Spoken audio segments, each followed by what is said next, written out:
Hello students, welcome to World Students Co. I am Shruti teaching you class 11th chemistry. So we were discussing that the structure of atom. This is the part 10th of our lecture, that is structure of atom. इससे previous lecture में हमने Bohr model को study किया था, right हमने उसमें सारे उसके पोस्टुलेट्स, उसके सिग्निफिकेंस स्टडी कर लिए थे कि क्या क्या इंपॉर्टेंस है, क्या बोहर मॉडल स्पेसिफाई कर रहा है, राइट क्या बोहर मॉडल बता रहा है, क्या उसकी सिग्निफिकेंस है, एज वेल एज हमने ये भी देख लिया कि देखिए जो बोहर है उन्होंने हाइड्रोजन स्पेक्ट्रा को कितने अच्छे से एक्सप्लेन कर लिया था। मतलब जो हाइड्रोजन स्पेक्ट्रा में जो हमारे पे कांस्टेंट वैल्यू आ रही थी वो ही हाइड्रोजन ने अपनी कांस्टेंट वैल्यू भी निकाली थी। आज के केस में आज हम वही बोहर मॉडल से स्टार्ट करेंगे। पहले बोहर मॉडल के हम समरी पढ़ेंगे, फिर अब देखो बोहर मॉडल में कुछ ना कुछ लिमिटेशंस रह गए थे, वो क्लियरली सब कुछ नहीं स्पेसिफाई कर पाए थे। तो पहले हम बोहर मॉडल पढ़ेंगे, फिर बोहर मॉडल के लिमिटेशंस पढ़ेंगे और उससे आगे हम ये स्टडी करेंगे कि उसके बाद क्या क्या स्ट्रक्चर्स आए, क्या क्या टॉपिक्स आए जिसके हेल्प से बोहर मॉडल जो हम कह सकते हैं एटॉमिक स्ट्रक्चर था, एटम का जो स्ट्रक्चर था वो और एनहेंस हुआ, वो और अच्छे से हमें पता लगा। ठीक है, तो अब हम स्टार्ट करते हैं बोहर मॉडल की समरी। ठीक है, तो बोहर मॉडल की समरी क्या थी? Summary of Bohr model. Bohr uses the emission spectrum of hydrogen to develop a model for hydrogen. कहने का मतलब क्या है, जो बोहर थे उन्होंने हाइड्रोजन स्पेक्ट्रम को यूज किया था और उधर से ही हाइड्रोजन के बारे में पता किया था। ठीक है, क्या कह रहे हैं वो कि पहले जो बोहर थे उन्होंने हाइड्रोजन स्पेक्ट्रम जो हमने बिल्कुल बोहर मॉडल से मतलब पार्ट 8 में स्टडी किया था, हमने हाइड्रोजन स्पेक्ट्रम स्टडी किया था जिसमें हमने लाइमर, बार्मर, पास्चन ये सीरीज के बारे में डिस्कस किया था। अब जो था अब हमने उसी सीरीज को हेल्प करके बोहर ने अपना हाइड्रोजन के ऊपर एटॉमिक स्ट्रक्चर निकाला था, राइट। हमने क्या बोला था उसमें कि जो हमारे पास स्ट्रक्चर आएगा उसकी जो वैल्यू होगी वो किसके बराबर होगी, approximately 1/λ is equals to RH 1/n1 square minus 1/n2 square के बराबर होगी, राइट। ये उसने कहा था। अब यही वैल्यू को यूज करके हाइड्रोजन ने अपना एटॉमिक स्ट्रक्चर दिया था, राइट। तो इसी वैल्यू को और हमने लास्ट में बोहर मॉडल में लास्ट में हमने इसे डिराइव भी किया था, राइट। तो उसी हाइड्रोजन स्पेक्ट्रा को यूज करके बोहर ने हाइड्रोजन मॉडल दिया था। Next is Bohr postulated that electron moves around the nucleus in circular orbit. और उन्होंने नेक्स्ट अब क्या पोस्टुलेट दिया था कि जो बोहर थे उन्होंने क्या बोला कि ये मेरे पास न्यूट्रॉन है, ठीक है, ये मेरे पास न्यूक्लियन है जो कि पॉजिटिव चार्ज है, इसके अंदर न्यूट्रॉन है और प्रोटॉन प्रेजेंट है और आसपास इसके इलेक्ट्रॉन रिवॉल्व करते हैं, इसके आसपास इलेक्ट्रॉन रिवॉल्व करते हैं। ठीक है, तो कहने का मतलब क्या है कि जो इलेक्ट्रॉन है वो न्यूक्लियस के आसपास रिवॉल्व करते हैं। इलेक्ट्रॉन वो हमारे पास डेंसली चार्ज पार्टिकल है, डेंस है बहुत ज़्यादा, ठीक है, और पॉजिटिव चार्ज पार्टिकल है, ठीक है। जो न्यूक्लियस है वो मेरे पास क्या है, डेंस है, मतलब उसके अंदर सारा मास जो है ना, एटम का पूरा मास एक न्यूक्लियस के अंदर ही है और उसके अंदर न्यूट्रॉन और प्रोटॉन प्रेजेंट है, ठीक है। और उसके अराउंड ये कॉन्सेंट्रिक सर्कल्स हैं, मतलब सर्कुलर ऑर्बिट्स हैं जिन्हें हम ऑर्बिट्स कहते हैं, ठीक है, या फिर हम कहते हैं ऑर्बिट, या फिर हम क्या कहते हैं स्टेशनरी स्टेट, या फिर हम क्या कहते हैं अलाउड एनर्जी स्टेट। ये तीनों नाम एक ही चीज के, ठीक है, और इन्हीं कॉन्सेंट्रिक सर्कल्स को हम ये तीनों नाम से डिस्क्राइब करते हैं।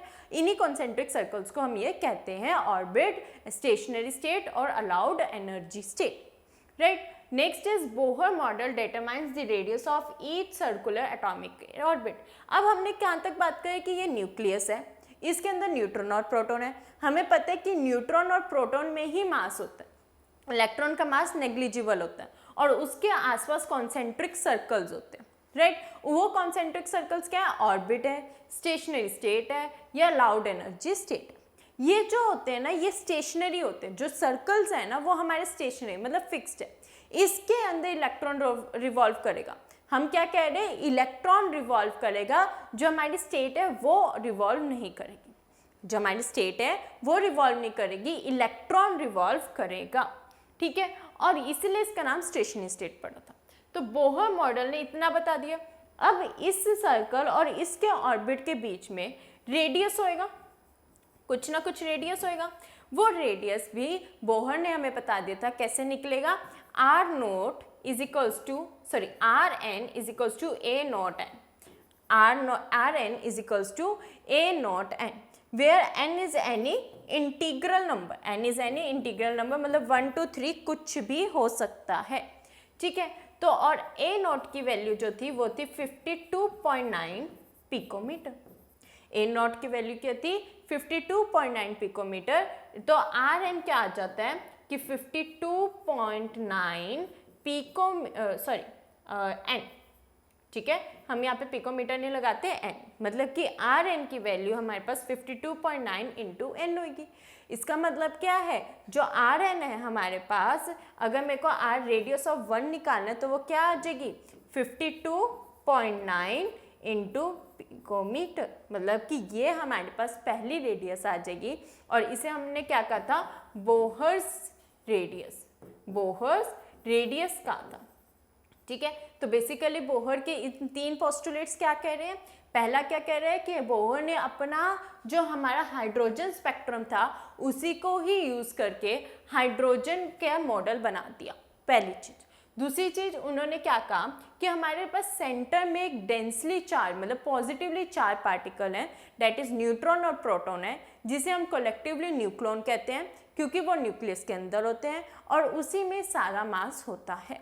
और उसके अराउंड में इलेक्ट्रॉन रिवॉल्व करते हैं जो कि नेगेटिव चार्ज है, और सर्कुलर ऑर्बिट्स में रिवॉल्व करते हैं। उन सर्कुलर कॉन्सेंट्रिक सर्कल्स को हम ऑर्बिट, स्टेशनरी स्टेट या अलाउड एनर्जी स्टेट कहते हैं।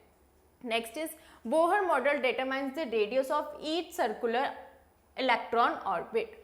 और अब उन्होंने क्या कहा कि इस न्यूक्लियस से इलेक्ट्रॉन के बीच का जो डिस्टेंस है ये एक रेडियस के फॉर्म में आएगा, जिस रेडियस को हम R N is equals to A naught N से डिनोट कर सकते हैं। वे ए नॉट की वैल्यू जो है वो 52.9 है, ठीक है, पिकोमीटर है। और इसी 52.9 से हम किसी और वैल्यू निकाल सकते हैं। अगर फॉर एग्जांपल मेरे को ऑर्बिट 1 की ही वैल्यू निकालनी है तो R1 is equals to 52.9 picometre into 1, that comes out to be 52.9 picometre. तो इसी से ही हम कहते हैं बोहर्स रेडियस, इसको हम क्या कहते हैं, बोहर्स रेडियस। तो पहले 3 पोस्टुलेट में बोहर ने सिर्फ किसके बारे में बात करी, न्यूक्लियस, इलेक्ट्रॉन और उसके बीच में होने वाले डिस्टेंस की बात करी। तो ये हमारे पास कुछ एटॉमिक हमारे पास स्ट्रक्चर है, ये दोनों हमारे पास एटॉमिक स्ट्रक्चर है। पहला एटॉमिक स्ट्रक्चर डिस्कस करते हैं, जिसमें ये जो सेंटर है ना, ये क्या है, न्यूक्लियस है। ये क्या है, न्यूक्लियस है। ये जो मेरे पास ब्लैक कलर का होल है, ये जो है वो न्यूक्लियस है। न्यूक्लियस के अंदर क्या होते हैं, न्यूक्लियॉन्स होते हैं। न्यूक्लियॉन्स का मतलब क्या होता है, neutron, neutron plus proton, neutron plus proton. और इनके पास कौन सा चार्ज होता है, पॉजिटिव चार्ज होता है, ठीक है, पॉजिटिव चार्ज होता है। अब इसके आसपास ये हमारे पास सर्कल्स हैं, जो कि हम इन्हें कॉन्सेंट्रिक सर्कल्स, जिसे हम ऑर्बिट कहते हैं, ठीक है, ऑर्बिट कहते हैं, स्टेशनरी स्टेट कहते हैं, स्टेशनरी स्टेट कहते हैं, या फिर हम इसे और क्या कहेंगे, allowed energy state, allowed energy state भी कहेंगे, ठीक है। ये जो होते हैं ये अपनी जगह पे फिक्स्ड होते हैं और इसके ऊपर इलेक्ट्रॉन रिवॉल्व करता है। अब जो इसकी वैल्यू होती है वो क्या हो सकती है, जो इन कॉन्सेंट्रिक सर्कल्स हैं इनकी वैल्यू हम क्या कहते हैं, n इज इक्वल्स टू 1 2 3, जिसे हम प्रिंसिपल क्वांटम नंबर कहते हैं, प्रिंसिपल क्वांटम नंबर कहते हैं, प्रिंसिपल क्वांटम नंबर कहते हैं। और इन्हीं 1 2 3 को कैसे लिख देते हैं, KLM लिख देते हैं। इसी नंबर्स को हम क्या लिख देते हैं, KLM लिख देते हैं। अब क्या बोलता है वो, अब बोहर क्या बोलते हैं कि जो इलेक्ट्रॉन है, ठीक है, जो इलेक्ट्रॉन है अगर वो अपनी ही ऑर्बिट में रिवॉल्व कर रहे हैं, ठीक है, तो क्या होएगा, वो स्टेबल है, मतलब कि जो उसकी एनर्जी है वो कंजर्व्ड है, उसकी एनर्जी में कोई डिफरेंस नहीं आएगा। लेकिन जैसे ही बाहर से मैंने एक एनर्जी लगा दी, फोटोन की एनर्जी लगा दी, तो वो जंप कर जाएगा किसी और ऑर्बिट में, किसी और ऑर्बिट में जंप करेगा, वहाँ पे उसकी एनर्जी में डिफरेंस आएगा। ठीक है, तो ये हमारे पास इसकी डिटेल स्ट्रक्चर है कि ये मेरे पास न्यूक्लियस है, हमारे पास कॉन्सेंट्रिक सर्कल्स को हमने क्या नाम दिया है 1 2 3 4 दिया है, जिसको हम KLMN ऑर्बिट्स भी कह सकते हैं। ये हमारे पास पॉजिटिवली चार्ज न्यूक्लियस है और उसके आगे कॉन्सेंट्रिक सर्कल्स है जिसके अंदर इलेक्ट्रॉन रिवॉल्व करते हैं। सो ये बेसिक स्ट्रक्चर बोहर ने हमें दिया था। उसके बाद बोहर ने क्या पोस्टुलेट दिया, Bohr calculated energy of electron in various orbit. बहुत सारे ऑर्बिट्स में बोहर ने अपना जो था ऑर्बिट और इलेक्ट्रॉन के बीच का डिस्टेंस भी कवर कर लिया था। अब उन्होंने एनर्जी भी कैलकुलेट की थी और वो एनर्जी थी En is equals to -RH/n²। ठीक है, ये एनर्जी बोहर ने दी थी, that is En is equals to -RH/n²। ठीक है, मतलब कि जो हमारी वैल्यू है वो n पे डिपेंड करती है, इनवर्सली प्रोपोर्शनल टू n²। मतलब कि अगर ऑर्बिट की वैल्यू इंक्रीज करेगी, एनर्जी की वैल्यू डिक्रीज कर जाएगी। इसी वजह से जो हमने स्पेक्ट्रल लाइन पढ़ा था कि जो हमारे पास n1 था और n2 था उसमें डिस्टेंस ज़्यादा था, फिर 2 3 में कम हो गया, फिर 3 4 में कम हो गया। मतलब जितना जितना ऊपर जाता रहा कि उसके बीच का जो गैप था वो कम होता रहा क्योंकि एनर्जी वैल्यू रिड्यूस हो रही थी। ठीक है, फिर उसके बाद क्या कहा, afforded a satisfactory model for explaining the spectra of hydrogen atom. अब उन्होंने मतलब एक to the close you can say कि हमारे पास बिल्कुल परफेक्ट सा मॉडल हमें दिख रहा था कि हाँ एक एटम का स्ट्रक्चर ऐसा ही होगा, right. Now next is only certain orbits can exist and each orbit corresponds to specific energy। अब उन्होंने क्या कहा कि जो हमारे पास ऑर्बिट्स एग्जिस्ट करते हैं, स्पेसिफिक ऑर्बिट्स एग्जिस्ट करते हैं और उसी ऑर्बिट में एक इलेक्ट्रॉन रिवॉल्व करेगा, उसी ऑर्बिट में एक इलेक्ट्रॉन रिवॉल्व करेगा और उस इलेक्ट्रॉन के पास एक एनर्जी होगी जिसे हम MeVr is equals to NH/2π से कैलकुलेट करते हैं, डैट इज एंगुलर मोमेंटम से करते हैं, एंगुलर मोमेंटम से कैलकुलेट करते हैं। तो कहने का मतलब क्या है, जो एक इलेक्ट्रॉन है उसके पास एक परफेक्ट अपना ऑर्बिट होएगा जिसके अंदर रिवॉल्व करते टाइम उसके पास एंगुलर मोमेंटम जनरेट हो जाती है जिसे हम कैलकुलेट कर सकते हैं MeVr is equals to NH/2π से। ठीक है, अगर वो अपने ही ऑर्बिट में इलेक्ट्रॉन रिवॉल्व कर रहे हैं तो उसके पास integral multiple of angular momentum होएगा और एनर्जी कंजर्व्ड होगी। लेकिन अगर ये इलेक्ट्रॉन यहाँ से जंप कर रहा है किसी और ऑर्बिट में तो वहाँ पे उसकी एनर्जी में डिफरेंस आ जाएगा और जहाँ पर देखो जब वो अपने घर में अपने स्टेट में है तो उसकी जो एनर्जी वो बैलेंस्ड है, बहुत ही जो हमारे पास कंजर्व्ड है, हम कह सकते हैं डजंट चेंज्ड है। बट जैसे ही वो घूम फिर के वापस आएगा उसकी एनर्जी कुछ लो हो जाएगी। क्यों? देखो जब हम भी अपने घर में रहते हैं, ठीक है, तो हमारी एनर्जी कंजर्व्ड होती है, हम बहुत फ्रेश फील कर रहे होते हैं। लेकिन जब हम कहीं और से घूम फिर के आते हैं तो हमें अपना घर बहुत अच्छा लग रहा था, राइट, हमें बहुत थकावट फील हो रही थी, तो उस टाइम हमारी एनर्जी भी लो होती है। वैसे ही यहाँ पे इलेक्ट्रॉन है कि जब वो अपने ही ऑर्बिट में रिवॉल्व कर रहा है तो उसकी जो एनर्जी है वो सही है, प्रॉपर है, ठीक है, बिल्कुल चेंज नहीं हो। लेकिन जैसे ही उसने घूम फिर के वो कहीं और से आया तो उसकी एनर्जी में डिफरेंसेस आ जाते हैं। इसी से ही उन्होंने क्या कहा था कि जो इलेक्ट्रॉन की एनर्जी होती है वो क्वांटाइज्ड होती है। क्वांटाइज्ड का मतलब क्या है कि अगर वो अपने ऑर्बिट में रिवॉल्व कर रहा है तो उसकी एनर्जी प्रिजर्व्ड है, उसकी एनर्जी में कोई चेंज नहीं आया। लेकिन अगर वो जंप करके कहीं और से ट्रैवल करके आ रहा है तो उसकी एनर्जी में डिफरेंस आएगा। और ये जो जंपिंग होती है ये तो कब होती है, जब हम उस पर फोटोन देंगे, उसको एनर्जी देंगे तो होगी। तो वैसे तो नहीं वो जंप कर रहा, नॉर्मल स्टेट में तो वो अपने ही ऑर्बिट में रिवॉल्व कर रहा है। तो इसका मतलब क्या है, जब वो अपने नॉर्मल स्टेट में होगा तो इलेक्ट्रॉन इलेक्ट्रॉन जंप नहीं करेगा, अपने ऑर्बिट में रिवॉल्व करेगा और उसकी एनर्जी में कोई डिफरेंस नहीं आएगा, जिसकी वजह से हम कह सकते हैं कि इलेक्ट्रॉन की एनर्जी क्वांटाइज्ड होती है, राइट।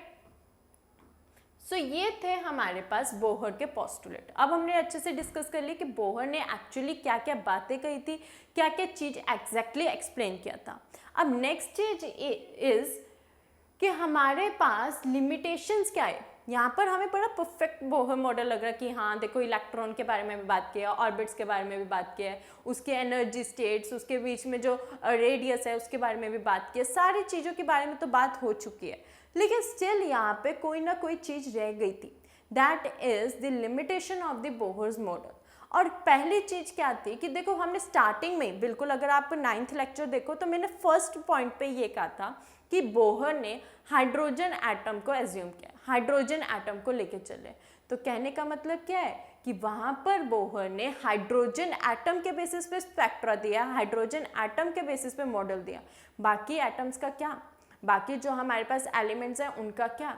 तो बोहर का यहाँ लिमिटेशन आ गई कि हाइड्रोजन के लिए तो एक परफेक्ट स्पेक्ट्रा आ गया, हाइड्रोजन के लिए बहुत एक परफेक्ट सा मॉडल बन गया, लेकिन बाकी जो एलिमेंट्स थे, बाकी जो एटम्स थे, उनके लिए एक ये परफेक्ट स्पेक्ट्रा, परफेक्ट मॉडल नहीं था। So this model was mainly based on the hydrogen atom. हमने हर जगह हाइड्रोजन एटम की बात की जहाँ पर एक इलेक्ट्रॉन है। So it could not explain the spectra of multi electron atom. तो मल्टी इलेक्ट्रॉन एटम के बारे में नहीं बता पाए, बट किसके बारे में बताया इन्होंने, सिर्फ हाइड्रोजन एटम के बारे में बताया, पहली चीज। दूसरा, Bohr gave a flat model of atom. Bohr ने सिर्फ फ्लैट मॉडल की बात करी थी। देखो उस टाइम उन्होंने 2 डायमेंशनल में बात करी, एक मतलब कैसे कह सकते हैं कि ये मेरे पास फॉर एग्जांपल एक पेज है, ठीक है, तो उन्होंने एक पेज के ऊपर ही एटम को बना दिया, एक पेज के ऊपर ही उन्होंने फ्लैट सा सरफेस दे दिया। बट जब हमने धीरे धीरे और डिस्कवरी देखी, इलेक्ट्रॉन माइक्रोस्कोप्स आए, तो उससे हमें पता लगा कि जो हमारे पास एटम है वो 3 डायमेंशनल है, ठीक है, वो 3 डायमेंशनल है, वो 3D स्ट्रक्चर है। तो but now it is well established that the atom is 3 dimensional and not flat. और यहाँ से हमें पता लगा कि जो मेरा एटम है वो फ्लैट नहीं है, वो 3 डायमेंशनल है। इसके वजह से ये भी एक ड्रॉबैक बन गया बोहर का, ठीक है, क्योंकि अब जो रोटेशन थी वो 3 डायमेंशनल में होने वाली थी, 2 डायमेंशनल में नहीं होने वाली थी। It ignored the wave nature of the electron. अब देखो इन्होंने अपने पोस्टुलेट में बात करी थी एंगुलर मोमेंटम की, राइट, हमने यहाँ पे डिस्कस किया था ना, MEVR is equals to NH2π, ठीक है, लेकिन यहाँ पर हमारे पास वेव नेचर की बात नहीं कही गई थी कि इलेक्ट्रॉन वेव में तो भी तो फ्लो कर सकता है। यहाँ पे उन्होंने बोला कि रिवॉल्व करेगा, ठीक है, रिवॉल्व करेगा, बट वेव नेचर तो नहीं बोला ना कि वेव के फॉर्म में भी तो रिवॉल्व कर सकते हैं, स्पिन भी तो कर सकते हैं। तो यहाँ पर बोहर ने वेव नेचर की बात नहीं करी थी। It could not explain the ability of atoms to form molecules of chemical bond. अब यहाँ पर हमें पता है कि एटम तो बता दिया इन्होंने कि एटम है, बट केमिकल बॉन्डिंग में कैसे पार्टिसिपेट करेगा वो एटम, ठीक है, एक तुम तो बोल रहे हो कि इलेक्ट्रॉन अपने ही ऑर्बिट में जंप करेगा, अपने ही ऑर्बिट में वापस आ जाएगा, इसकी बात कर रहे हो, बट जब हम केमिकल बॉन्डिंग करते हैं तब तो एटम्स पार्टिसिपेट करते हैं, वो पार्टिसिपेशन कैसे होगी, वो इलेक्ट्रॉन के जो ट्रांसफ़र है वो कैसे होएगा, तो वो भी बोहर एक्सप्लेन नहीं कर पाए थे। तो ये कुछ लिमिटेशंस आ गई थी बोहर मॉडल की। अब इन्हीं लिमिटेशंस को ध्यान में रखते हुए हमारे और साइंटिस्ट आए और उन्होंने डिस्कवरीज दी। सो पहला उन्होंने क्या कहा, therefore Bohr model was only partially successful. Partially successful मतलब आधा तो हमें परफेक्शन मिल गई थी, बट वो आधा परफेक्शन जो 3D स्ट्रक्चर, वेव नेचर और जो केमिकल बॉन्डिंग, ठीक है, एटम्स कैसे पार्टिसिपेट करेंगे, उसके बारे में जो बातें रह गई थी वो आगे के साइंटिस्ट एक्सप्लेन करेंगे। So it explain some experimental results. उन्होंने सिर्फ एक्सपेरिमेंटल रिजल्ट्स बताए थे, जैसे फॉर्मूलाज उन्होंने दे दिए थे, है ना, हमें ये बताते थे रेडियस क्या है, एनर्जी क्या है, फ्रीक्वेंसीज में कैसे डिफरेंस आएगा, रिडबर्ग्स कांस्टेंट कैसे आया, ठीक है, ये सब को तो बता दिया उन्होंने, लेकिन हमारे पास अदर फीचर्स जो एटम के, वेव नेचर जो है हमारे पास, इलेक्ट्रॉन का वेव नेचर जो है हमारे पास, या फिर हमारे पास केमिकल बॉन्डिंग ऑफ एटम है, ये सब कुछ नहीं एक्सप्लेन कर पाए थे, इसीलिए और साइंटिस्ट आए। So therefore Bohr was only partially successful. It explained some experimental results but was unable to explain other features of atom. तो other features हमें नहीं पता लगे थे। So अब हम उन अलग साइंटिस्ट, उन अलग स्ट्रक्चर्स के बारे में बात करेंगे, उस अलग एक्सपेरिमेंटल फैक्ट्स के बारे में बात करेंगे। So अब आता है quantum theory of the atom. अभी तक हमने क्लासिकल थ्योरी के बारे में बात करते हैं, जितने भी मॉडल्स हैं ना ये हमारे क्लासिकल थ्योरी में आता है। अब हम क्वांटम थ्योरी के बारे में बात करेंगे, मतलब एनर्जी से रिलेटेड, वेव नेचर से रिलेटेड एटम के बारे में बात करेंगे। So in order to overcome the drawbacks of Bohr's model several attempts were made. तो बोहर मॉडल के जितने भी हमारे पास ड्रॉबैक्स आ गए थे उसको रिड्यूस करने के लिए बहुत सारे अटेम्प्ट्स, बहुत सारे साइंटिस्ट ने रिसर्च करनी शुरू करी।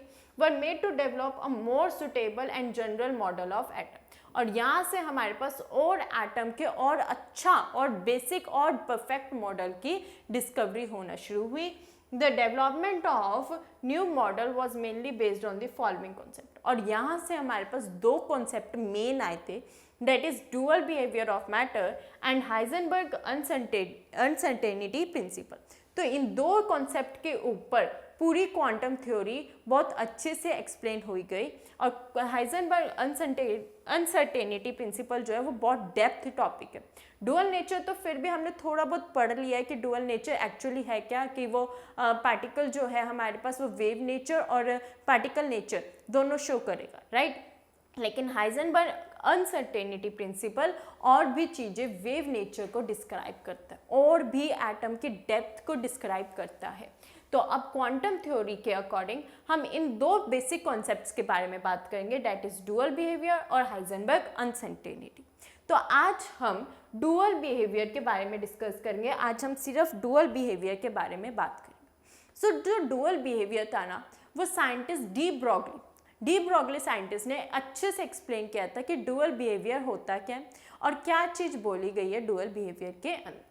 सो de Broglie propose that matter like radiations, ठीक है, जो मैटर के अंदर रेडिएशंस होती है should also exhibit dual nature. तो मैटर देखो, कोई भी चीज़ है, कोई भी मैटर है, सॉलिड लिक्विड गैस, हम क्या बोलते हैं, एटम से मिलके बना है, राइट, एक एटम से मिलके बना है। सो जो एटम से मिलके बना है तो उसके वो तो रेडिएशन शो करेगा, क्योंकि इलेक्ट्रॉन की जंपिंग होती है और जंपिंग के वजह से रेडिएशंस प्रोड्यूस होते हैं, जिसे हम क्या कहते हैं, इलेक्ट्रोमैग्नेटिक रेडिएशंस कहते हैं। और ये जो रेडिएशंस होती हैं इनके पास डुअल बिहेवियर होता है, मतलब कि पार्टिकल नेचर भी होता है और वेव नेचर भी होता है। That is it should exhibit particle as well as wave like properties. इसके अंदर particle nature, that is angular momentum.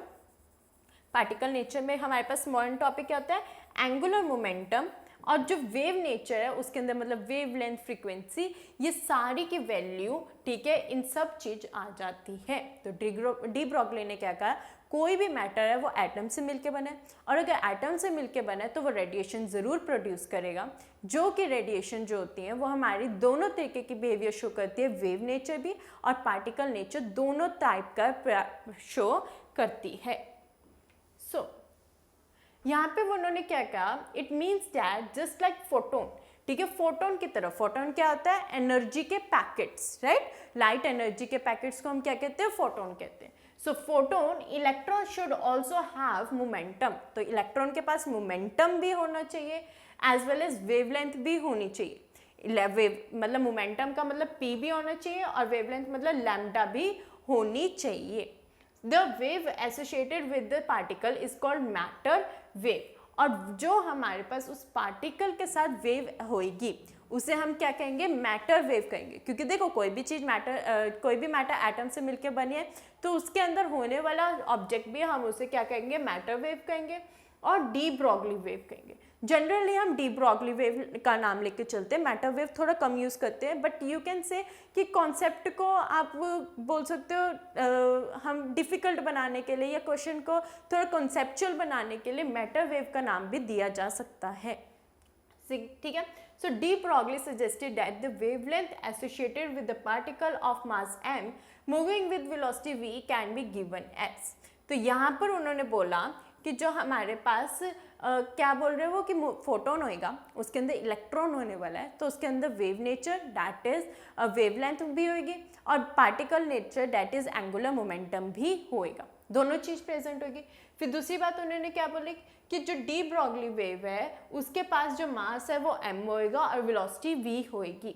तो अगर उसकी वेवलेंथ हम निकालना चाहिए, उस वेव की वेवलेंथ अगर हम निकालना चाहिए तो मुझे पता है वेवलेंथ होता है लैम्डा, ये हमारे पास लैम्डा है, ठीक है। तो लैम्डा जो होता है वो होता है h/mv। ये बहुत बड़ा कंक्लूजन दे दिया था डी ब्रॉगली ने कि हमारे पास लैम्डा की वैल्यू मतलब वेवलेंथ जो होगा वो h/mv के बराबर होगा, जिसे हम क्या कह सकते हैं, लैम्डा बाय मोमेंटम भी कह सकते हैं, लैम्डा बाय मोमेंटम भी कह सकते हैं। तो ये जो कंक्लूजन था ये डी ब्रॉगली ने बहुत इंपॉर्टेंट कंक्लूजन दिया था कि जो वेवलेंथ होएगी डी ब्रॉगली वेव की वो h/mv के बराबर होएगी, जहाँ पर h जो है वो प्लैंक्स कांस्टेंट है और प्लैंक्स कांस्टेंट की वैल्यू हमें पता है that is 6.626 into 10⁻34 joule second होती है। m जो है वो मास ऑफ इलेक्ट्रॉन है और v जो है वो वेलोसिटी है, v क्या है, वेलोसिटी। और p जो है यहाँ पे p जो है हम उसको मोमेंटम कहते हैं, p जो होता है वो होता है momentum of the particle moving with velocity v। किस वेलोसिटी से चल रहा है, v वेलोसिटी से चल रहा है। और इस इक्वेशन को हम क्या कहते हैं, डी ब्रॉगली इक्वेशन कहते हैं, इस इक्वेशन को हम डी ब्रॉगली इक्वेशन कहते हैं। तो डी ब्रॉगली ने क्या कहा कि अगर कोई डी ब्रॉगली वेव मतलब कि एक वेव चल रही है तो उसकी वेवलेंथ हम h/mv से निकाल सकते हैं। अब आप देखो यहाँ पे दोनों स्टेट आ गई है ना, डुअल नेचर दोनों आ गए। लैम्डा क्या होता है, वेव नेचर होती है ना, और h/mv क्या होता है, mv क्या होता है, एंगुलर मोमेंटम होता है। तो यहाँ पर आ गई वेव नेचर, यहाँ पर आ गया पार्टिकल नेचर। तो इस फॉर्मूला में हमारे पास दोनों नेचर शो हो रहे हैं, डेट इज वेव नेचर भी और पार्टिकल नेचर भी, दोनों नेचर ही शो हो रहे हैं इस कॉन्सेप्ट के अंदर। So basically lambda is equals to h/mv, that means that जो हमारे पास वेव नेचर है वह is equals to Planck's constant divided by angular momentum, right. Next is derivation for de Broglie equation. अब इस डी ब्रॉगली इक्वेशन को हमें derive भी करना है, तो वो कैसे करेंगे, अकॉर्डिंग टू मैक्स प्लैंक, जो हमारे प्लैंक थे, ठीक है, उनका नाम था मैक्स प्लैंक, उन्होंने क्या कहा था कि photon of light energy E is associated with a wave of frequency mu by the expression at E is equals to h nu, sorry, E is equals to h nu। तो planks ने हमारे पास ये equation दी थी, right. अगर आपको याद हो Planck's quantum theory हमने पढ़ी थी, उसमें उन्होंने बोला था कि E is equals to h nu के बराबर होता है, कि जो एनर्जी होती है वेव इक्वेशन वेव फ्रीक्वेंसी के फॉर्म में क्या होती है, E is equals to h nu, मतलब E का मतलब क्या है, एनर्जी है, E क्या है मेरे पास, एनर्जी, h जो है वो प्लैंक्स कांस्टेंट है, प्लैंक्स कांस्टेंट है, और म्यू जो है वो है फ्रीक्वेंसी। तो बेसिकली प्लैंक्स ने क्या कहा था कि जो हमारे पास एनर्जी होती है वो डायरेक्टली प्रोपोर्शनल होती है फ्रीक्वेंसी के, मतलब फ्रीक्वेंसी बढ़ेगी तो एनर्जी भी बढ़ेगी। उस प्रोपोर्शनैलिटी को हटाते हुए प्लैंक ने h दिया था, दैट इज प्लैंक्स कांस्टेंट दिया था, राइट। और इस प्लैंक्स कांस्टेंट की वैल्यू क्या होती है, 6.626 इंटू 10⁻⁻34 जूल सेकेंड थी, ठीक है। अब Einstein suggested that mass and energy related. अब आइंस्टाइन का फेमस फॉर्मूला ये तो हम आई थिंक क्लास 9, 10, 8 से पढ़ते आ रहे हैं कि E is equals to mc² होता है, वे m is the mass of the electron and c is the velocity of light. c क्या होती है हमारे पास, वेलोसिटी ऑफ लाइट होती है। तो अगर मैं इन दोनों फॉर्मूला को इकट्ठा करूँ, अगर मैं इन दोनों फॉर्मूला को इकट्ठा करूँ, that is m is equals to h nu, और sorry E is equals to h nu, E is equals to h nu और E is equals to mc²। तो अगर इन दोनों फॉर्मूला को इकट्ठा करूं तो क्या लिख सकती हूँ, h nu is equals to mc², ये चीज लिख सकती हूँ। अब मेरे को पता है कि न्यू क्या होता है, c/λ होता है, राइट, c/λ होता है। तो मैं इधर लिख देती हूँ hc/λ is equals to mc², hc/λ is equals to mc² के बराबर आके, राइट। अब मैं इसको कैसे लिख सकती हूँ, इस लैम्डा को इधर ले जाओ और अगर मास mc² नीचे ले आऊँ तो क्या बनेगा, hc/mc² is equals to lambda, right. और यहाँ पे एक c से ये c कैंसिल हो गया तो h/mc is equals to lambda. और ये ही डी ब्रॉगली ने कहा था कि जो वेवलेंथ होती है वो किसके बराबर होता है, h/mc के बराबर होता है, वे c is the velocity of light. तो मास इंटू वेलोसिटी किसके बराबर होती है, मास इंटू वेलोसिटी किसके बराबर होती है, p के बराबर होती है, दैट इज मोमेंटम के बराबर होती है। तो हम लैम्डा को h/p भी कह सकते हैं, h/p भी कह सकते हैं, ठीक है, तो हम जनरली तो ये वाली ही वैल्यू लेके चलते हैं, ठीक है, ये आप नेग्लेक्ट कीजिए। इसके लिए हम कौन सी वैल्यू लेके चलते हैं, lambda is equals to h c ही लेके चलते हैं। तो ये हमारी डेरिवेशन है for the de Broglie equation. ये भी बहुत इंपॉर्टेंट इक्वेशन है, ये जनरली पेपर में जो सीबीएसई का थ्योरेटिकल पेपर आता है उसमें पूछ ली जाती है, what is the de Broglie equation and explain it और डिराइव इट। ठीक है, तो ये क्वेश्चन हमें जनरली पूछा जाता है, जनरली हमने देखा है सीबीएसई के एग्जाम्स में। ठीक है, तो ये हमारे पास डी ब्रॉगली इक्वेशन की डेरिवेशन है।